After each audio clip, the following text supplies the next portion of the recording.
최근 콜롬비아 해군 전투함의 문양이 화제가 되고 있습니다. 태극기 문양이 들어갔기 때문입니다. 엘리엇이 날 위험은 한국이 무상으로 공유한 전투함이었습니다. 우리나라는 포항함과 군사남 안녕함을 콜롬비아 해군에게 무상으로 제공한 바 있습니다. 또한 콜롬비아 해군은 한국의 군사람 미사일 XSM-700 해성을 9천만 달러를 수입하여 장착했습니다. 지난 7월 콜롬비아 해군은 한국의 성미사일로 대규모 선박 격추 훈련을 공개해 그 의용을 자랑했습니다. 공개된 영상에서 콜롬비아 해군이 한국산에서 미사일을 발사하여 목표 함선의 일격에 격침시키는 장면은 인상적이었습니다. 최대 사거리가 150km에 달하는 해성대한 미사일은 북한군 유도탄 고속정이 탑재된 스틱스 대함 미사일에 비해 4배 이상의 긴 사거리를 가지고 있고 또한 레이저 탐지를 피하기 위해 수면에서 5m 정도의 저고도로 머리를 스쳐 날아가는 해면 밀착 비행 즉 스키밍 기능을 갖추고 있습니다. 이 밖에 제공격 기능도 가지고 있어 전 대함 미사일과 견주어 절대 뒤지지 않는 위력을 갖추고 있다고 평가받고 있습니다. 이 미사일의 위력은 콜롬비아 해군의 전투력을 증강시켜 주었습니다. 최근 콜롬비아 접경국 베네수엘라의 독재자 마두로의 횡포가 심해지고 있습니다. 베네수엘라는 마두로의 독재로 인해 엄청나게 많은 난민들이 생겨나고 있습니다. 마두로는 콜롬비아 국경에 거의 전구를 배치해서 군사적인 긴장과 충돌을 유도하고 있습니다. 이 때문에 콜롬비아는 국방력을 더욱 강화시키려 하고 있고 중남미 국가 중에서 GDP 대비 가장 많은 국방비를 쓰고 있습니다. 지금 현재 한국은 콜롬비아에 가장 큰 도움을 주고 있는 나라입니다. 한국은 콜롬비아의 전투함을 공유하는 것뿐만 아니라 무기를 수출하고 콜롬비아의 한국산 무기 체계를 인식시켜주고 있습니다. 콜롬비아 육군은 한국의 K3를 기관총으로 사용하고 있기도 합니다. 한국이 콜롬비아를 가깝게 대하는 데는 특별한 인연이 있습니다. 콜롬비아는 한국 전쟁 때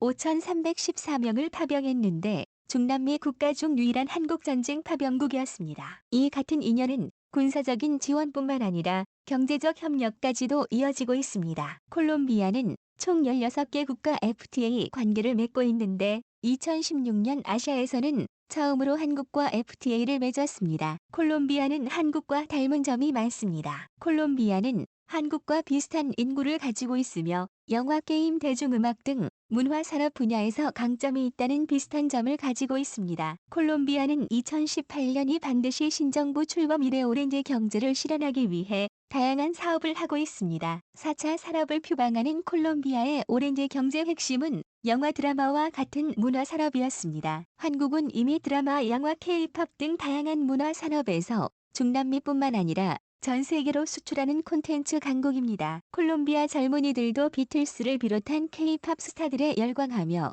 한국의 엔터테인먼트 산업을 배우겠다고 하고 있습니다. 한국과 콜롬비아 FTA가 발효된 지 3년이 지나면서 발효 이전 10억 달러 수준이었던 양국 교육이익도 커지고 있습니다. 지난해 18억 달러로 3년 새 50%가 증가했습니다. 우리는 주로 휴대폰이나 자동차 부품 승용차를 수출하고 유연탄과 커피 원유 등을 수입하고 있습니다. 최근 한국의 기술력은 콜롬비아 일상을 변화시켜주고 있습니다. 콜롬비아 수도 보고타에서는 대중교통수단 간의 무료 환승 시스템이 한국의 기술로 지어졌습니다. 한국의 정보통신기술이 보고타, 산동네 주민들의 교통비 부담을 줄여주고 있는 것입니다. 또한 한국의 기아차가 콜롬비아에서 질주하고 있습니다. 기아차의 모닝과 소울을 기반으로 한 택시는 콜롬비아 시장에서 선풍적인 인기를 끌고 있습니다. 기아차는 콜롬비아를 기지 삼아 남미 주요 시장들로 확장시켜 나갈 계획을 세우고 있습니다. 또한 현대중공업은 콜롬비아의 힘센 엔진을 적용한 친환경 엔진 발전소를 지난해 완공했습니다. 이 발전소에 설치된 10센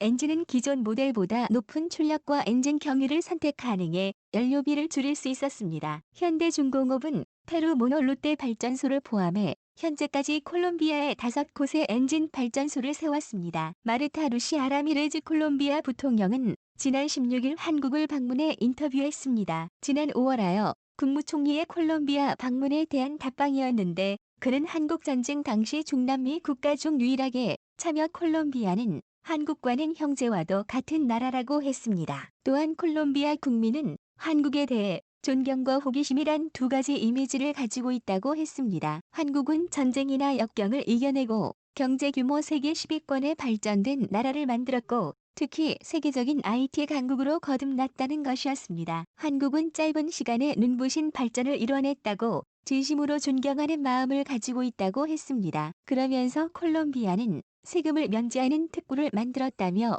한국 기업들이 이곳에 들어와 5년 동안 세금을 내지 특혜를 누릴 수 있기를 바란다고 했습니다. 이렇게 콜롬비아는 한국과 더 많은 경제 협력을 원하고 있습니다. 한국은 과거에 콜롬비아의 도움을 받았지만 이젠 콜롬비아를 도와 국방력 강화와 경제 성장에 힘을 주고 있습니다. 이상 실망이었습니다.